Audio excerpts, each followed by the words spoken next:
come to our fifth video and our fourth installment of Leading with a Limp, the video blog. What a challenging title in this chapter. It says it's failing that matters. Nothing succeeds like imperfection. It's one thing to say this, it's another thing to try to live as a leader who fails and is imperfect. In this chapter, Allender tells a story that illustrates what can happen through crisis when leaders lead reluctantly and transparently. I liked how he didn't hold himself up as the example and the epitome of leadership. Rather, a student named Paul is the limping leader. Our Grace Finder staff talked about this story, and here's what Ed thought about this situation. I'll give the details of what had happened in the story a little more and then Ed's comments. The professor had resigned and the details couldn't be discussed, and so then Allender says, our legal counsel told us to say nothing, but the more silent we remained, the more our students were devastated and incensed.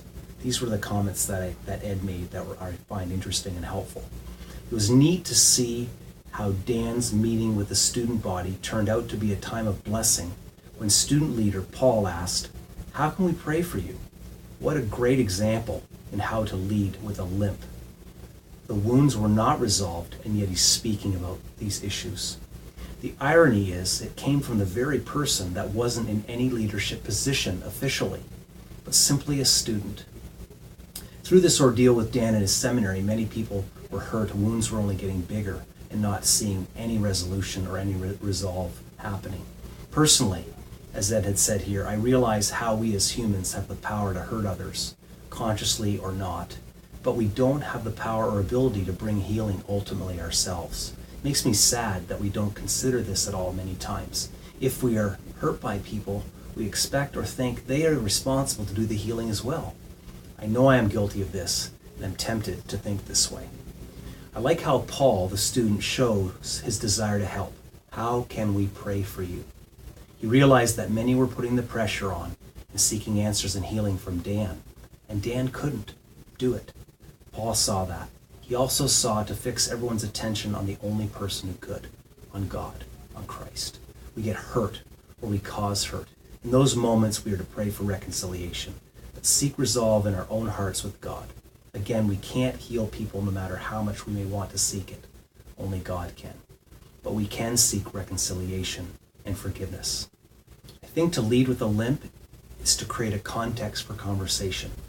By asking how I can help, especially as the one who received the hurt, invites people to the table. Asking for answers sends people to the judgment seat, a place we have no place being in.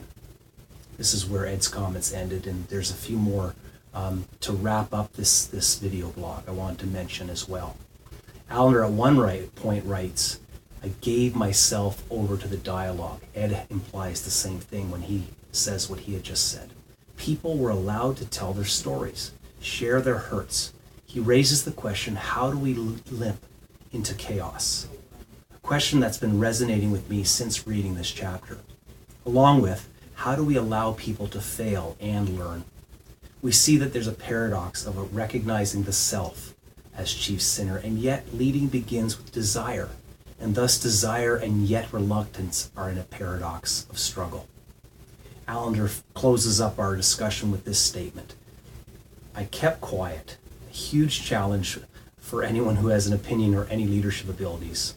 Yet then he points out, here is God's leadership model.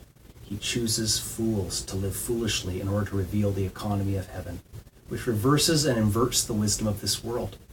He calls us to brokenness, not performance, to relationships, not commotions, to grace, not success.